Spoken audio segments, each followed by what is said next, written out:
in the United States, we saw the big bounce back in Europe. It did not spill across most of the benchmarks, but it did give us a lift higher in terms of small caps and big tech, Taylor. And a lift higher as well, stronger in the dollar. But it's interesting, Caroline, if we pull the longer term chart, you see some dollar strength right after the election of Trump, but then he made it pretty clear he liked a weaker dollar. And of course, 2020 has certainly given us that after the big strengthening that you saw in March, further weakness.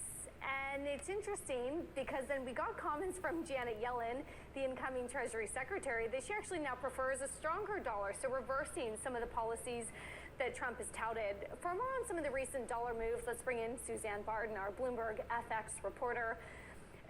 Suzanne, Jonathan Golub, amongst two other strategists just alone today, have assumed further dollar weakness. Are you too hearing that? The consensus is dollar weakness here on out. Oh, absolutely. That is the consensus. I mean, what we're seeing today and what we have seen over the past few trading sessions, one can call it a return of the Haven bid. But what we're in the middle of a longer term decline. The dollar has fallen for 7 of the last 8 months. And we have a Citi calling for a drop of up to 20% next year. And we have Goldman just this past Friday revising down their outlook for the dollar, and they're expecting a drop of up to 9%. So we've got those two investment banks looking at or forecasting a decline next year, and so is the consensus. The consensus is overwhelmingly bearish. And that consensus has been fed by the Federal Reserve, by the cheap money, by what exactly, Suzanne?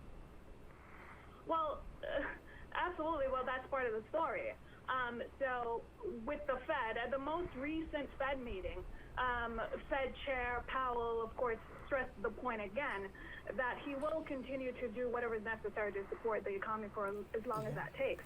But also you got a majority of Fed policymakers sort of, again, indicating that they expect the interest rate will remain near zero at least through 2023, right? So the Fed's still far away from tightening rates. And that sort of historic yield advantage that the U.S. had over the major peers before the coronavirus fallout, it's what helped to sort of lure international investors into the dollar and into U.S. assets. So if the Fed is going to remain dovish through 2023, then of course that's also going to ensure that interest rates remain this low. And so that sort of a yield advantage that the U.S. had is not expected to return anytime soon. So of course that's going to lower pressure on the dollar.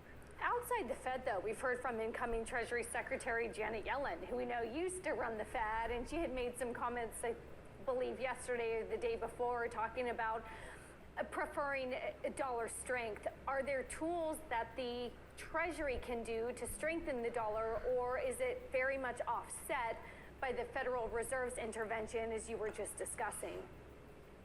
Absolutely. The Fed does have a lot to do with it. Again, the Fed has been really dovish. We've got other central banks not as dovish. For example, if you look at China, China is sort of considering tightening their policy. And so if the Fed maintains its dovish stance, we're really going to see a weaker dollar now. I guess that's for the benefit of the U.S. because it helps with exports. So I'm not quite sure, if we're going to see that strong dollar policy return anytime soon, just because of what's expected next year. If you look at economic growth, right? So the reflation trade is what's at the top of the agenda for 2021. With the vaccine distribution and with economic growth picking up all over, the analysts or the strategists do expect that people are going to continue to move away from the dollar and into emerging markets and into riskier assets. And so we're expected to see the dollar weaken as we go forward.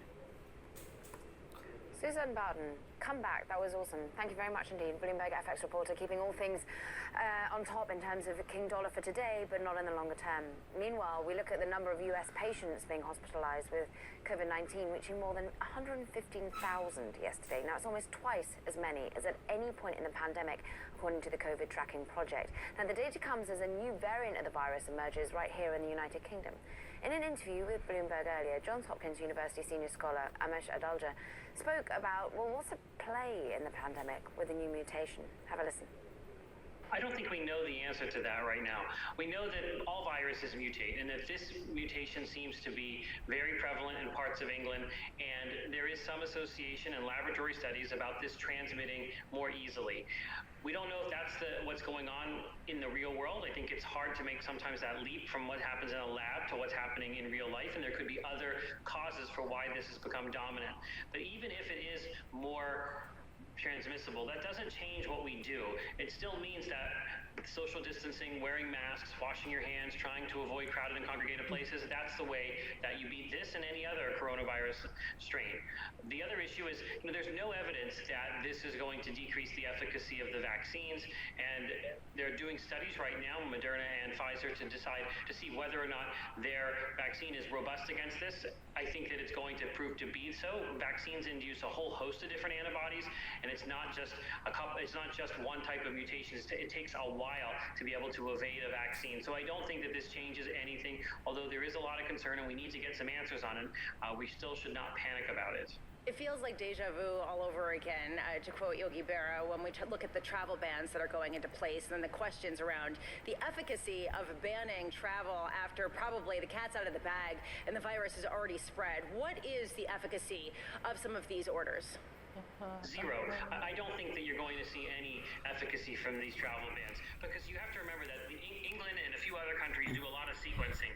Not many countries do sequencing of the virus, so there's nothing to say that this strain isn't already in other countries, and these travel bans are really going to be ineffectual, cause more disruption, stigmatize England, and even those travel bans around London, when they were announced, forced people to kind of leave London ahead of time, and that probably caused more spread of COVID-19 to other parts of London because people were panicked and left. So travel bans are not the answer to this, and I think that it's unfortunate that that's this blunt tool that politicians always run to instead of actually taking a nuanced scientific approach, but they often don't want to wait for the answers and prefer action rather than to actually thinking. You don't say. Shocking about the political sphere. I am wondering, you did get your vaccine on Friday. You say that you're doing well. I'm curious how your behavior, your personal behavior will change, just to use as a model for others who may get the vaccine at some point in the future, once you are fully inoculated from the virus. It won't change very much because we know that this vaccine is very efficacious at preventing you from getting symptomatic disease. We don't quite know yet if you can get asymptomatic disease and can you spread that virus that you might acquire even though you have the vaccine to someone that's vulnerable. So I need to see more data on that before I would change my behavior substantially. But I'm going to be able to take care of patients in a much more confident manner because I know that I'm not going to be someone who gets severe disease.